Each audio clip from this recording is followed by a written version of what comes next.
Hey, I'm Nicole, your host of the Work, Wealth, and Travel podcast. On this show, we're going to be talking tangible action that you can take in order to achieve the life you thought was only achievable after retirement. Everything you want now in life, you can have it. Will it take hard work, patience, and uncomfortable growth? You bet it will, but it will be so worth it. On this show, we will be deep diving into the topics of lifestyle design, travel, entrepreneurship, and everything in between. I myself am a global citizen and world traveler who left my home country and conventional lifestyle behind for a life of adventure and following my passions.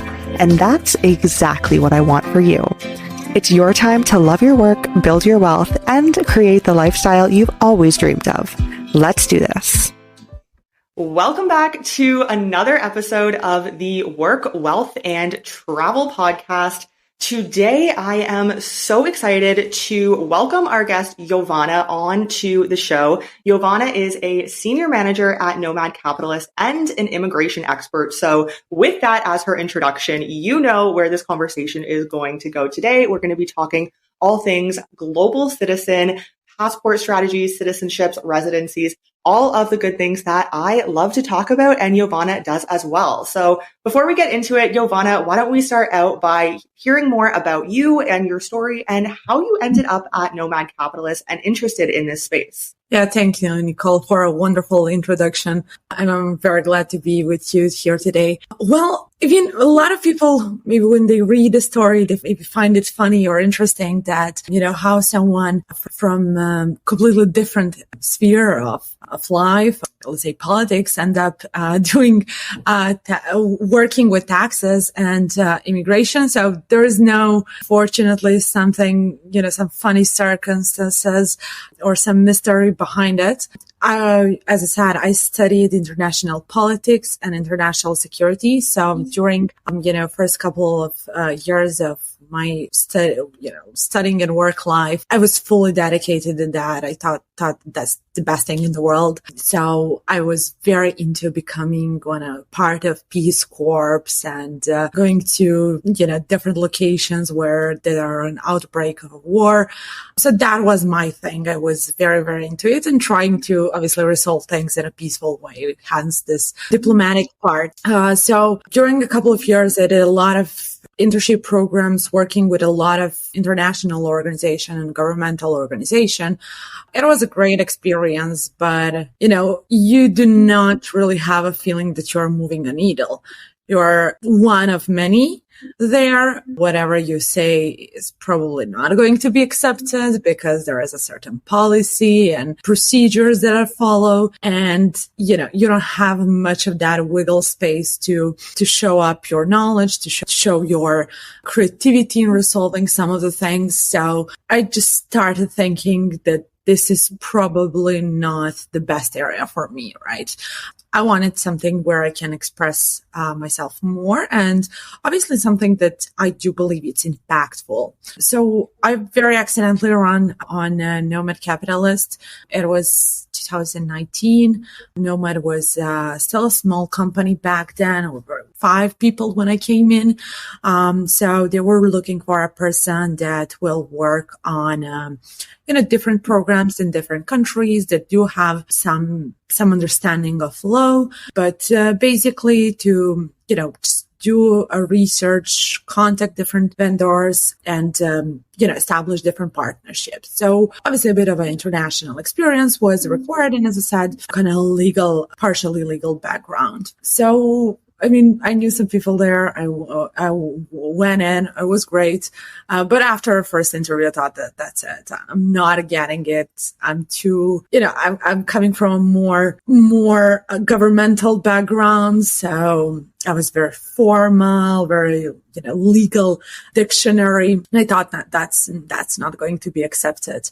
But luckily we moved through different interview circles. And, I ended up, scoring a position. As I said, I first worked in kind of research and development. So really working on the ground with different lawyers, different tax advisors, and figuring out what is the deal in those countries. Are there good immigration programs? What are the tax benefits or not benefits? Obviously, how different tax systems work. And after that, I started kind of climbing and taking over a couple of departments. So first of all, the kind of department that was working most with clients and implementing our services, and then following a couple additional ones. So here I am today. Cool. Amazing. What an interesting story. And it's funny because when you're explaining your story, I resonate with that. Throughout my academic career, I had always wanted to really make a change, be on the ground, make a change. Also, I had thought about Peace Corps or thinking big on how you can really make a change. But it is, and that's where I agree with you. It is very difficult in those big organizations to make a change, to be at the front line of it. And so I love what you're doing now because, of course, you are making a huge impact with the clients that you work with within Nomad Capitalist. So before we dive into kind of the fine details of things, tell us, what is Nomad Capitalist and who do you help?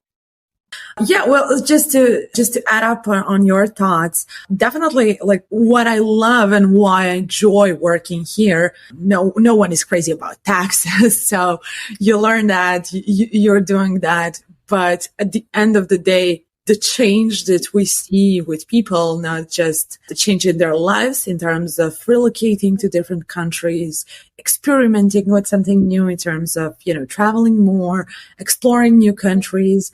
So that is amazing. And also, we also have a quite big YouTube channel where we share most of our internal knowledge with the audience. So just by reading people comments who say, okay, I might not have, qualifications to work with you full time, but I was trying to figure things on my own, or you inspired me to move somewhere, to look for my happy place, to look for maybe a mentality or a culture that suits better me. Those stories are amazing. And I always enjoy reading those. And in the company, we have a couple team meetings where we'll all group in and really pick up, a couple of the stories that we see online or with our clients, and then, just share with everyone. So we are trying constantly to actually remind ourselves that, bottom line, what we do is effectively changing people's lives. So if you're just looking from it from a very technical perspective, it's a bunch of documents, bunch of, tax work, immigration work, filling out the forms, worst thing ever. But when you, step back and look at the bigger picture of it, you really see how all of those, words on paper, how those things change someone's life. So it's really an amazing feeling, hearing the stories, and especially since we mostly work remotely, like having a chance to meet people that were influenced by something that, we're sharing is just an amazing. But so what Nomad Capitalist is doing, so we're helping, as we like to say, people go where they are treated the best. So everyone who is thinking or not thinking about second citizenship, second residence, relocation to different countries, whether for themselves or their companies, or just diversifying their wealth, their assets, we're here to help those people. So most of people don't start thinking about why they might need a second passport or a second residence until something very, drastically as previous pandemic happened. And then they see that they saw actually that, okay, there might be actually a need. But I think it's just amazing that nowadays there's such a big digital nomad community, which is really kind of facilitating that and really making people think, even some people that previously haven't thought about this, but thinking to relocate, to look for, it can be whatever, like it can be better healthcare, maybe better education system, maybe better cost of living, or, different cities, different countries. that might work better for your lifestyle, something that you kind of historically want to live through. Obviously, we do have clients who are thinking about relocation for, let's say, more concrete reasons, such as taxes, and for just not willing to pay further in the countries where they live. So obviously that might be one of the reasons, but as I said, it can be really anything, and or policies that you don't agree, but it's really kind of very, very unique opportunity to, travel around the world and explore the world. And I'm so glad, as I said, that more and more people are making that decision to, if nothing, go and explore. And the thing you can always do is go back your home and say, I traveled, I saw the world, I don't like it, I like my home, and that's it. You at least know that's where you're treated the best. Yeah, I like that you bring that up, because I do think with this somewhat new movement of digital nomadism over the last few years, for me, I'm so passionate in talking to my audience about what I like to call lifestyle design. I'm sure you call it something different at Nomad Capitalist, but just truly being aligned in your life and living where, like you said, where you are treated best, where you do feel aligned. And for me, I'm from Canada, and that never felt aligned with me. And I didn't know why, and I could never put my finger on it. But I moved to China, and I was just like, oh my gosh, this is a whole different world. And even though I've never been to Asia before, I just feel so much better and so much more aligned in this country and not my home country. And so that for me was what started 6 years ago, my global citizen journey. And, Nomad Capitalist and the content that your team produces has been very enlightening in the process. And that is why I am right now in Paraguay. But that is another story that I've talked about on the podcast. But so now talking in terms of Nomad Capitalist, I know that your company specifically, you work with very high earners, 7-8-figure entrepreneurs. But this global citizen lifestyle, this optimization of lifestyle, of taxes, of passports, residencies, all the things that go into it, is that a lifestyle that you believe anybody can have and can start? Or is that more for high earners? Or what does that look like? And who really falls into the category of somebody who can optimize their lifestyle? Well, everyone, literally. And that's one of the reasons why we have a YouTube channel and why we're very, let's say, very vocal in that community, is not really only to attract our clients who are completely different group, but really to show everyone that they can do it. So, and we do occasionally on YouTube speak about some of very high-end programs that are, like $1 million passport in Malta and things like that. But there are a lot of other options. So I think everyone should and can have the ability nowadays to start this kind of life if they do want it. And it's no longer a rich kid game. So you no longer have to have, multiple millions in order to relocate to some other country, in order to incorporate your company somewhere else, in order to diversify your bank account. So not to have all of your money in the same country. And obviously, to have funds to travel the world. So it's really not strictly reserved for high earners.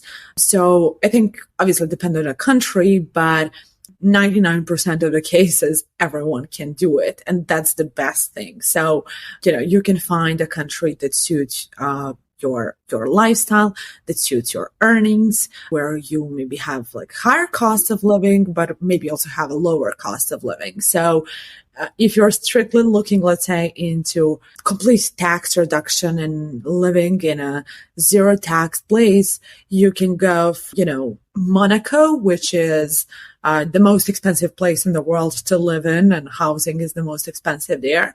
And Cayman Islands, which is the second most expensive, Dubai, some mid-range. And then, but you also can go to, let's say, Paraguay, where it's a bit different system, but it's a territorial tax country. Hence your foreign earnings are not taxed there. So you can really, nicely live. Paraguay is now developing. Cost of life, you speak better about that. You're on the ground, but costs of life are relatively low or a lot lower compared to, Monaco and Cayman, and definitely lower compared to Canada, US, UK, Australia. So this is no longer reserved for high earners. I think a lot of countries realize that. And this digital nomad movement that started a couple of years ago and that really intensified after pandemic really, I think, opened eyes to a lot of countries. What is it like to be without tourism? What is it like to be without digital nomads? People started realizing, okay, this is actually a big movement. This is not a couple individuals, spending their days in a beach in Bali, as it was commonly considered. This is a big community and we all want to benefit from it. Okay, we know what those people want. They want, relatively normal costs of living. They want some tax benefits and, easy immigration system. So now we can see, I believe, already along 50 countries have digital nomad visas that really facilitates immigration. So you don't have to do visa runs and things like that.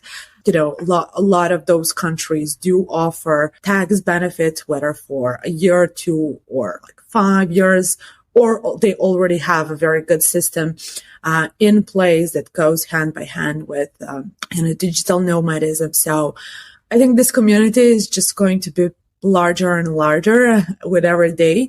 And I'm really glad that I see a lot of countries wanting to jump on that train and really facilitate migration and giving the benefits to that group of people.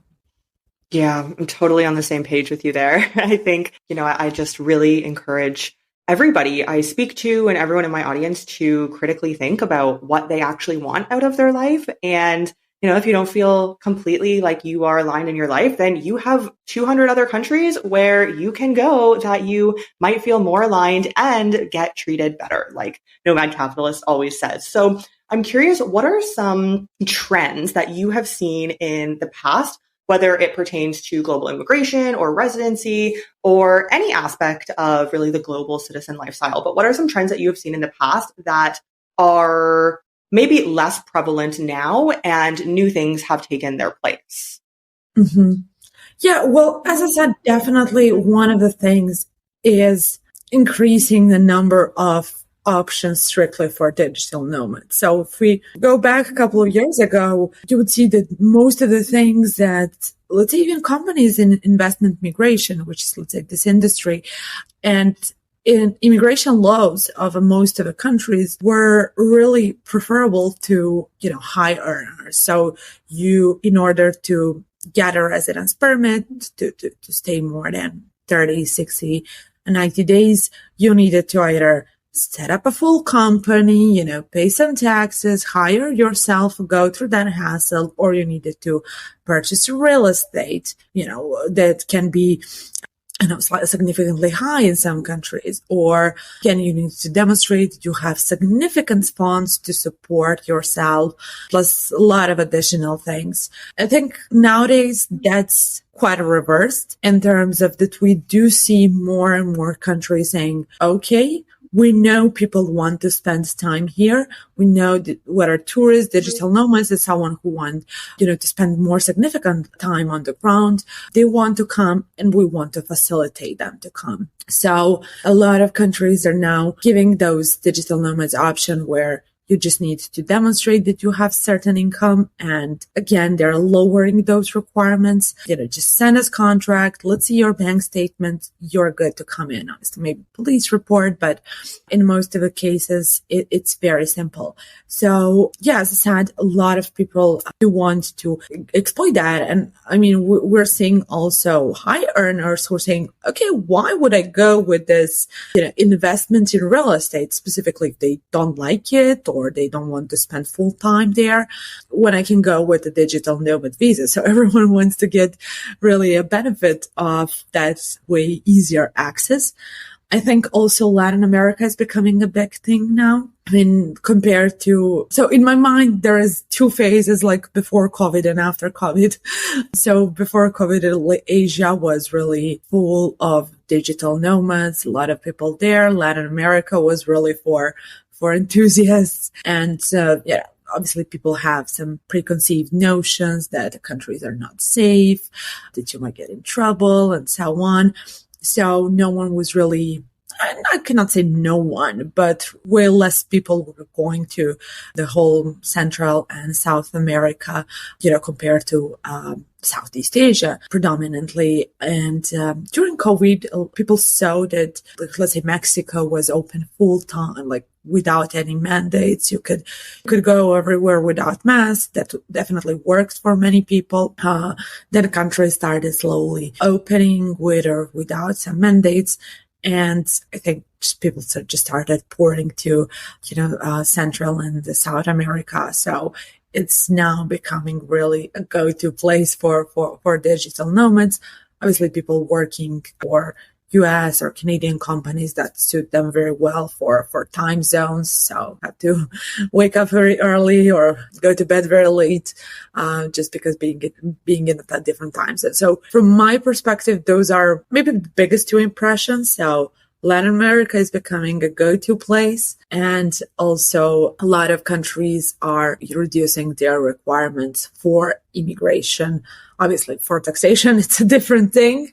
We can see that everyone is trying to flirt with different types of taxes. But it's very interesting from my perspective what's going on in Europe. They're canceling programs constantly, and they're canceling programs for high earner that they are going traditionally in those options, just because, in some cases, there might be, not very good people can use those to get certain benefits, but they don't see, the good thing is that they do not see that danger with digital nomad visas. Mm-hmm. Yeah, totally. So in you saying all of that now, there are, and I know from firsthand, but I'm sure you do as well, there are so many pieces of the puzzle when it comes to somebody saying, I want to either go where I'm treated best, I want to optimize my tax, I want to not have to pay a ridiculous amount for healthcare, whatever the reason or a multitude of reasons, there are so many pieces to that puzzle to leave your home country and to go somewhere. Who knows where that somewhere is going to be? But can you give us a really brief overview of what that holistic picture looks like and what the pieces of the puzzle are? I mean, of course, it's different for everyone, what they want, what lifestyle they want, but kind of just a general overview of getting the tax residency or the second passport and what that looks like. Sure. So as you said, there's a lot of moving pieces there, and obviously it depends on personal goals. So what we're always doing with our client is we're trying to nail those goals and really understand what is behind those and dig as far as we can, so 7 levels deep. And only when you understand what is the main motivation to moving to another country, you can kind of start looking for that place. So at first, many people say, yeah, I do want to relocate because of taxes. Okay, that's a valid reason. And if that's the only thing, then maybe the logical solution is, okay, just go to a low tax country that matches your lifestyle, maybe have a company there or somewhere else. And that's it. But then, there's always something behind it, that whether that is access to, as you said, healthcare, different type of lifestyle. Lots of people do it for, very, very simple reasons. Maybe that is, dating, wanting to learn the language, things like that, definitely can be a motivator for people. So I think probably where you're going to live, either full time or part time, is the most important thing, because if you are not feeling happy in a place where you live, no matter how much money you save on taxes, it's not going to make it worth it. So, sometimes is even maybe better paying additional taxes if a place, really makes you happy. And this is kind of how we operate. So we do often speak about tax reduction, but it should not be the main motivator. I mean, if you're just doing everything because of that, you probably can cope with it for a couple of years, but everything other than that is just going to be such a big burden. But to get back on those pieces, I mean, we're looking into something that we're calling like kind of 4 quadrant of taxes. So this is where you're coming from, where you're going, where your company is based, and where we are moving your company. So all of those 4 things need to work together. So in your case, like a Canadian, obviously just moving out of Canada and declaring a tax non-residence, cutting some connection, gets you out of Canadian tax system. Some people in different countries cannot do that. I mean, the famous example of US citizens, they can get some benefits, but not all. Let's say Canada and UK have relatively similar tax system, but different requirements. You cannot spend much time in the UK. You cannot have a room available, and things like that. So that part needs to be sorted out. You cannot just pack your suitcases, leave, and think, okay, I'm a tax non-resident. So obviously for people that have a companies on the top of that, it kind of, our assets, it add up to complexity. So the next place is what we're looking into is where you are going. So where do you want to live? How much time you want to spend there? Or do you want to, spend 3 months? Do you want to live there full time? Do you want to divide your life between multiple countries? And then kind of setting up things there. So obviously depending on the countries that you choose to be in, here comes where your company is going to be. And in that way, you need to look at so many different things, like where your assets are dominantly, where your clients are dominantly. So how does that company matches with your personal residence? Can you trigger permanent establishment rules? Can you trigger CFC rules? So all of those things that exist, I mean, especially if someone is relocating to European Union, that's very heavily enforced. So you cannot live in, you can, but not good. Live in Portugal full time, be a tax resident there, and have a BVI company. That's very tricky. It's blacklisted, so they will make a fuss around it and probably try to tax your BVI company. So basically speaking a lot about different things, but if taxes are the reason why you want, those are 4 things that you need to look into. Obviously, on the top of that is very common misconception that you don't have to have a tax residence. So you really need carefully to choose which place will be your tax residence, where you will declare it. I think passports, it's very interesting that you brought it up. It is. So again, depending on what your goal is, it can be a result of something, or it can be an aim per se, right? If you want a passport just to feel that you're in control, to feel that you can leave your country at any moment, you have additional travel freedom. Obviously, there are options. Sometimes, in most of the cases, when you are living somewhere, after a couple of years, you get a citizenship, I would never recommend someone, unless it's a very short amount of time, go and spend 5 to 7 years in a country that you don't like, learn the language that you don't want to learn, just in order to get a passport after 7 years. I don't think that's a good strategy. And, there are a couple of betters. What is one of my favorite things, is citizenship by descent or through ancestor lines. I think not many people are aware of it. Not many people are trying to claim it. But I think it's just such a wonderful thing that it shows that everyone can have a second citizenship, because it's unrelated to your income. It really is related just to your ancestors. And pretty much everyone who has ancestors from a foreign country can claim it. So it gets me back to my previous, what we spoke before, is that this is not something just for high earners. Yeah, thank you for sharing all of that. I mean, it's a huge puzzle. So, of Yeah. course, it can maybe re-listen to that again if you were confused or anything, because there's so much that goes into it. But I like that you at the end there bring up passports. I do think passport by descent is something that's very often overlooked. That's how I got my second passport. Oh, which And one? I'm a Portuguese citizen. Okay. So through that, I got access to the EU, which is amazing. And then a nice part of that is that my partner can get that as well, the Portuguese citizenship. So there's a lot of benefits to that. And for me, it was relatively quick and cost effective. I know that's not the case for everybody, but I like that you bring up passports because there is, for me, and in this space, I'm sure you feel the same and have experienced the same.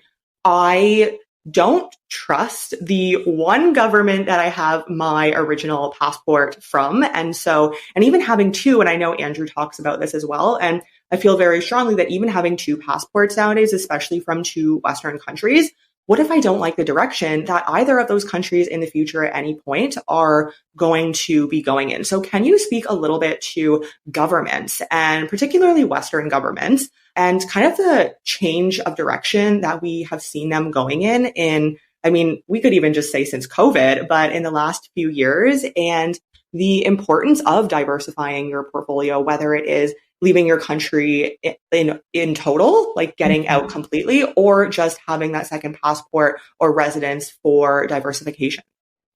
Yeah, you're definitely not alone in that feeling. Like, I would say, especially since COVID, a lot of people were faced with that. So even someone who maybe previously thought about it, there's still a small possibility that happened since COVID, it kind of became a reality for most of the people, especially again, those who disagree with policies. But it's very interesting. So from my perspective, as someone working on a daily basis with, people who are pursuing this lifestyle, even people who are agreeing with Western policies want a plan B. So I know a lot of people ask me in my day-to-day communication, oh, is this only for American Republicans who disagree with culture, policies, taxes, in their country? And it's really not a case.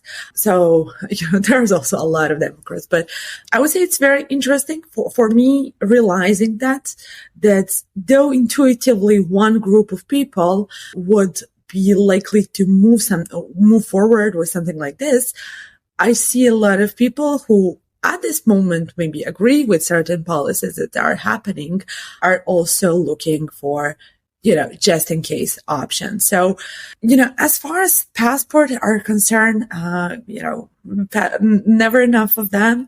Obviously, if they're not like Afghanistan, Syria, those are fortunately not very useful. But what we're always looking with our clients that are looking for those options is regionally diversifying. And as you said, be based on different policies in different countries and with different ways of obtaining. So someone like yourself has a Canadian passport, obtained Portuguese by descent. I'm really not sure how long you're in Paraguay, but you might have that one down the road. If you, let's say, have a foreign partner, he might, you can get his. So that's a very interesting game in kind of collecting. And so you don't always have to go and purchase, I don't know, Antigua and Barbuda that you can get, or Malta, but just by simply living in one country, you can qualify along down the road, maybe in some countries that, you love and you invest in, you can get a citizenship for some, for, let's say, merits that you contributed to that country. Somewhere you can get citizenship by descent. There are also, a couple of options where basically you don't have to spend much time in the country, but you still can get it down the road. So a lot of different options. Again, not only purchasing one or, having ancestors. So you can exploit. It is correct that, two passports are amazing, but if they are from very aligned countries, it might not necessarily make a lot of sense if a concern is politics there. So we do like to kind of flirt with passports, to get East and West. West give you access to West, East give you better access to East. And there's a lot of passports that, might not seem great at the first glance. So let me ask you, what do you think about Serbian passport? Well, what I know about Serbia, I was there last year and it was one of the places my partner and I went in the Balkans where we just fell in love with it. So I don't know if it would be a place where I would very easily be able to get a passport, but if that opportunity ever arose, then like you said, because it is the Western and then that's kind of the Eastern, that would be something that I would be so interested in having. Yeah, but like when you hear Serbian passport, do you think it's good or bad? It's interesting because I think most people would think bad, unfortunately, but being in my situation, I think probably good, but I think most people don't think the way that I would think. All right. Most people don't think it is a good passport. So kind of good passports are like what? Germany, US, which is not that good, Canada, Singapore, Japan, maybe European Union passports. And that's it. So Serbia is very unique because we have obviously European Union, but we also have some very unusual features like visa-free to Russia, visa-free to China, Iran. We're now negotiating to get Saudi Arabia, which will be the sixth passport in the world that has it. So like whole central and we're negotiating also with Mexico, but other than Mexico and Paraguay, we do have everything else. In that region, plenty of countries in Africa, very easy to get visas, and so on. So in total, very good passport. It's a completely different jurisdiction compared to Portugal and Canada and those Western countries. If you match it with Portugal, you'll have almost very good travel freedom to a lot of countries because Serbia has a lot that Portugal does not have. So it is very complementary. Also, there might be some of the smaller, definitely, let's say, tier B or C passports like Armenia. That one does not have many accesses, but it's definitely different region, or somewhere in Latin America, different systems. So what we're usually working with our clients is obviously based on their goals and possibilities. We're looking to, if someone wants just a second passport, just in case, as soon as possible, that would be Caribbean islands, very fast solution. So if that's the goal, that's the goal. And then obviously for those that are relocating, we're looking to if they like those places, to get a couple passports down the line, whether through spending time on the ground or in those countries, like, as I said, Armenia, Honduras, I think Ecuador, Paraguay might not be difficult. They do have easy to get passport down the line without spending much of a time. So maybe you make some investment, make a bank deposit, keep it for 2 to 3 years, you get it down the line. So that's very, very easy option. You pretty much get all of your money back. You are a resident in the meantime. Maybe you need to know a bit of a language, and you get a passport. So those are not amazing passport, but it served the purpose that you mentioned. Mm-hmm. Yeah, I like that you bring up because it's so many options and it really does depend on what your specific situation is. And I love that you and your team at Nomad Capitalist, you really work with the clients based on their needs and what they are looking for. So now to kind of start wrapping up, I want to kind of open the mic to you because you are the expert in this industry and there are so many things within this that we have not touched on. So what is one thing that you would like to touch on to bring to people's awareness when we are talking in this space?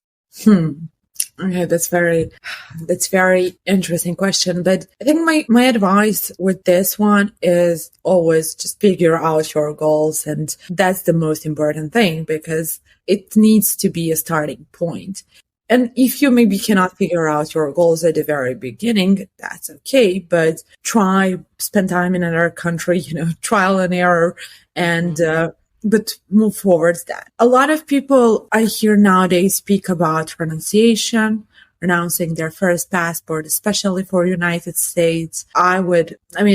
This is probably kind of the last option that someone should take, because it's not just a matter of taxes. It is not just, I completely understand for people who, have a U.S. citizenship purely based on their parents, or they're born in the U.S. but never lived there. That is fine. You should not owe anything to the U.S. But for people who actually have families there, who are very connected with them, renunciation should not be predominantly for tax reasons. Like, you really need to spend a lot of time thinking about it and making sure that's the right decision for you. And we all often get questions of, okay, I do want to renounce my citizenship because of taxes. So how much time then I can spend back in the US? And I need to spend, let's say, 6, 7, 9, 8 months. So my question would always be, so why you are renouncing in this case? You will anyway be a tax resident of the US. You need to figure out now, green card and all of those accesses to spend that amount of time. So why renouncing? So it does seem that has been a very, maybe popular is a strong word, but something a lot of people are speaking about. And jumping on that topic, as it is something very easy. And I see a lot of young people starting to think about it. Okay, I don't want to renounce. I will work my way towards passport. But my honest advice will always be to make sure that you're making a right decision, and do not renounce before you at least spend some time in a couple of different countries, and making sure that you love those countries, making sure that you can actually live there, that mentality suits you, that you can maybe imagine yourself living, 60 years from now there. Because once you're announced, it's very, very hard to get back. I don't know how many US citizens you have in the audience, but, be very careful with that decision. Obviously, we saw a lot of people doing that. There is nothing wrong, but you just need to be 100% sure that is the best option for you. I mean, I don't know. I'm also seeing people that do start traveling, and they do feel it's better at home. And I think they feel kind of pressure by the community. They're shaming them, but as we like to say, go where you're treated the best. And if that is your country, that's absolutely fine. I'm now thinking about some very important things to mention. Yeah, one thing that maybe we skipped mentioning is our bank accounts. That is becoming very hard, as you probably know, nowadays. And again, a lot of people think this is a game for high earners. And unfortunately, this is the area where it might become, because if we're just taking the world before and after COVID, banks started even more regulating and, being harder on opening. And suddenly you need to provide bunch of documents and connection with a country and so on. So for everyone who has the ability to, who's frequently traveling in different countries, I would always say, go and try, just out of fun, get in a bank, try to open a bank account. Maybe it's not the best bank in the world. You can keep maybe some, even $100 there, see how it will be, how you feel about it. Do you feel that your money is secure? But I do believe that banking is just going to be worse and worse and worse. Obviously, there is a substitute for that. But in terms of this traditional banking, given everything that is happening in the US right now, and just looking at day to day, how much they are trying to regulate everything, I do believe that, people who have the opportunity should try to set up as many accounts as possible now, before it starts being impossible to do so. Yeah, I really love that you mentioned bank account, because that is such an important piece. And you're right, a very increasingly difficult piece of the puzzle. And I like at the end you mentioned just set up as many as you can. I've had that mindset for many years. I think I have bank accounts in 5 different countries. I remember for the longest time, I had always wanted to visit Georgia and Tbilisi, especially in the Nomad community. It's very talked about, but I was like, I need to go and open all the bank accounts I can. So really, and it's not that I really use those bank accounts that I have, but really just being able to diversify because, if the content from Nomad Capitalist and my journey within this space has taught me or the audience anything, then it would be to, for me, really diversify. And I personally don't trust one country. I think, especially with Canada, that your home country is typically the country I think that you have the most affinity to, that you would trust in most cases. But during COVID, I wasn't even in Canada, but the ban of the trucker protest, which I didn't even know much about because I was in China, but I just heard about, bank accounts being frozen and the government there and some of their policies. And it really just hit home for me. Like, well, even if it is a Western country, don't just assume that everything that you have there is safe. And there are many other great options out there, but I think it's very easy for especially those of us from Western countries to just assume that our money and our whatever else it may be is safe when that's not always a fully accurate picture. That is absolutely true. So, and also there is something about just simply being able to access your money and why I think this maybe just the regional diversification is good, because in most of the cases, you will find out that if you travel to South America, your banker might call you and ask you, is your card stolen? And you hear a lot of those stories, or they block funds because, we thought you don't have an alternative, right? You just have maybe one or two cards from a very similar bank. There's highly chance that the other bank will act the same. So you're basically broke. So even for a simple convenience reason, it is nowadays more and more, there's more and more needs to have at least kind of regionally diversified bank accounts. So you don't need a bank account in every single country of the world. I would like to know if there is someone that does have it. That would be such a cool goal. But account or two in Southeast Asia, account or two in Europe, maybe whole kind of MENA region, account or two, Central America, South America, obviously North one. Once you have it kind of diversified like that, you can be sure that you will always, at wherever you are, have access to at least some amount of your money. And, you won't depend on whether a bank will block your funds and things like that. And obviously, given everything that is, again, the whole situation with the U.S. banks, definitely taught us a very important lesson, and that is to diversify funds, not just in multiple banks, but in multiple countries and preferably multiple stable currencies. So I'm always saying to people, even to my friends, I'm doing that personally, and it's very annoying, but, the results are worth it. Whenever I travel to a new country, even if sometimes I know I don't have any chance to open an account because they ask for a lot of documents, I always try my luck. Like I come in, I prepare a story, why I'm there, why I need an account. And, yeah, actually, I did have a lot of luck with that. I do have multiple accounts that I just opened basically by getting in and trying. And they said, okay, sounds good. What countries were those? I I have to ask. Oh, yeah, I do. Well, okay, so I do have a couple regional. So here in Balkans, I do have Hungarian one, Macedonia, Montenegro, Serbia, I do have Georgia, Armenia.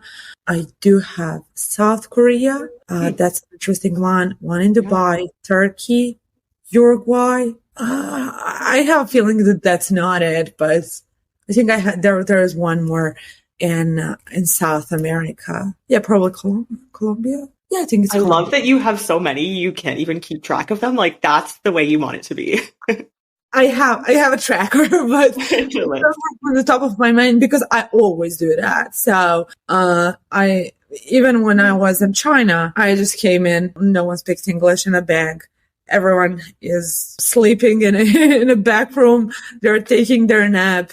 And I was really trying to get my account there, but unfortunately, I think I had some chance. There was a person that was like, oh, maybe, because Serbia is considered a relatively friendly country to China. We have visa free, and we're generally not in a difficult situation there. But unfortunately, there are rules and regulations are that in most of the cases there are no non-residential accounts, so they were not allowing. So I was also rejected and almost arrested in Taiwan because, Serbia and Taiwan do not have diplomatic relation. So I could not even exchange money on an exchange for my passport. My card was blocked. So in those cases, a second card is always a good idea that is not from Serbia. Was in that case, but I was still full of myself and wanted to try. And, automatically, as soon as they swipe my passport, I don't know, police security escort her, like, you cannot do this, you're breaching whatever international order, something like that, because there are we do not recognize Taiwan as an independent country. So they don't like Serbia. So you're basically like a third order citizen. I swear to you, I could not even exchange money. I needed to exchange cash in a black market. So that was a really funny story. But I always go and try. Sometimes I get lucky. Sometimes I get escorted by security. But it is kind of a personal mission for myself, at least, to try everywhere. So. Wow, that's a crazy story, but crazy, but very inspiring. I love that you have so many bank accounts all over the world and that you know that your money is safe because they're not going to block all of these different bank accounts because they are diversified in different countries. Sure. But as I said, it really served me very well because I'm relatively frequently traveling. So if I'm in Southeast Asia, I would use some funds with that card because countries are more familiar with, a specific bank, or I can, get way easier access to money and I won't have any issues. So, same with other regions. So that was kind of the main motivator for me to just have it, just have something that I can use across the board and not risk, Serbian bank calling me and telling that everything is blocked and that I'm penniless somewhere. So that was a main motivator, but obviously it started working well, and I started using that as a diversification. Obviously not all of those banks. Some banks, which I could not recall, I'm just using them if I'm traveling. So just having maybe some account for that. But some other banks are really good to store your money. Yeah. And I think it's interesting on the topic of banks too, that I think people, and I would have never believed this in the past, but I think those from Western countries might find this somewhat difficult to believe. But I have found in personal instance that sometimes it just depends the person that you go to at the bank, whether you get a bank account or not, which I know in Canada would never fly. There's rules and there's policies and the bank has systems around this, but in other countries, that's not always the case. Yeah, that's why I said, go and try your luck. So maybe you get an amazing banker and she or he is super friendly, really there to help you. They take your story. Okay, everything is good. Though, maybe if you're reading online, it says, okay, they open for non-residents and so on and so on. But maybe just, if you show up again, if someone is very nice, very interested, they might do it. So that's why I always try. Yeah. I love that. Very inspiring. So now I want to ask you a question less about the bank accounts, residency, passport side of things, but you have worked at Nomad Capitalist for quite a few years now. So what is it like to work at such a multinational company that works with citizens across countries all over the globe? What is that like? Well, hard, but definitely very, very exciting. So I have been with Nomad for 4.5 years now. And what I said at the very beginning, really what moves the needle is seeing that you're effectively changing someone's life, and how people feel after they're done with the whole process. So that has been for myself a very big motivator. Also, what has been really interesting for me is to understand different cultures in terms of working culture in different countries. Because, as I said, I had previous experience with international organization, but they all have very strict rules. So it seems that it doesn't make much difference for where you are coming from. As long as you follow the rules, you're very uniform. And in Nomad, there is a lot of room for creativity and doing some things differently. Obviously, it depends on who you are working with your clients or lawyers from different countries and so on. It was very interesting for me just to get familiar with different kind of work cultures across the board, and I don't have my theories. Maybe, you can see how different nations think differently. And you kind of see that in a general level, they have better skills to do certain type of job because of the culture or because of the kind of historical background where they are coming from. And then others are, I'm just throwing it out. Maybe I don't know, Georgia, especially for me, are very, finance and those kind of HR, those kind of things. And then you have, countries that are more sales oriented. So, and then you have countries who are more like, okay, I have no clue what is this, but I will figure it out. And then a couple hours later, they come up with some crazy solution that actually works.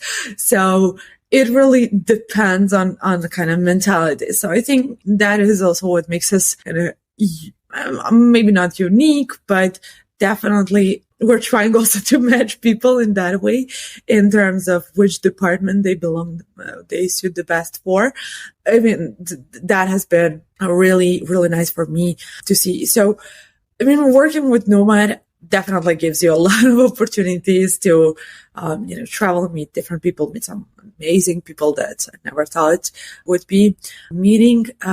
But also just on a day-to-day level, also internally probably realizing that you had some misconceptions towards certain countries or, people that are coming from those countries. So really debunking your myths and, hearing their experience, it has been really great. So really a multicultural environment across the board from clients to employees. And it really shapes up a very, very, very unique dynamic.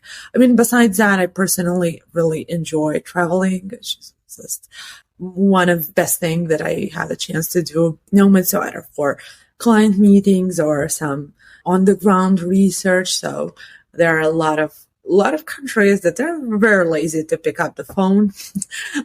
So you need to go knock on the door. And when we are really working to figure out some of the things, even to tell our clients, hey, we tried it, it's not really working.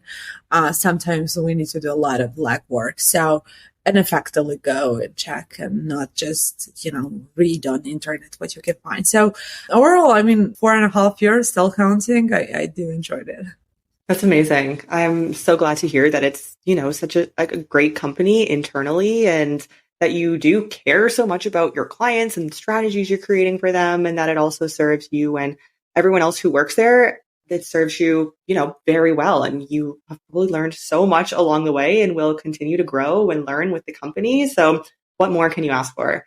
Well, Jovana, thank you for joining me here, talking all things global citizen and diversification on today's episode. I really appreciate your time, and I highly recommend checking the show notes below. I have linked Nomad Capitalist socials, and check out his YouTube as well, along with Instagram. But I personally love every YouTube video that comes out, always watching and following along. So I really appreciate your team and Andrew putting out that content, and I highly, highly recommend checking that out below.